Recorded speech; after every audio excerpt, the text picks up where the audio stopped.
ગીર સોમનાથનું કોડીનાર કે જ્યાં સતત વરસાદ વરસી રહ્યો છે અને ધોધમાર વરસાદના કારણે કેટલાક વિસ્તારોમાં પાણી પણ ભરાઈ ગયા। કોડીનાર શહેરમાં 1 ઇંચ વરસાદ વરસ્યો। દેવળી, પીપળી, સિંધાજ, અરણેજમાં વરસાદ પડ્યો।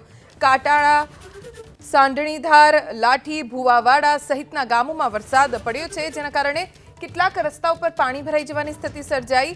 શહેરી વિસ્તારમાં પાણી ભરાઈ જવાના કારણે વાહન ચાલકો અને રાહદારીઓને મુશ્કેલીનો સામનો કરવો પડ્યો। કાંટાળા, સાંઢણીધાર, લાઠી, ભુવાવાડા, દેવળી, પીપળી, સિંધાજ, અરણેજ આ તમામ વિસ્તારો જ્યાં વરસાદ વરસ્યો છે। જો કે આ તમામ એ વિસ્તારો છે કે જ્યાં 2 દિવસથી વરસાદ જોરદાર વરસી રહ્યો છે। હવામાન વિભાગની પણ આગાહી રહી છે કે સૌરાષ્ટ્રના વિસ્તારોમાં એટલો વરસાદ વરસશે કે જળબંબાકારની સ્થિતિ સર્જાશે।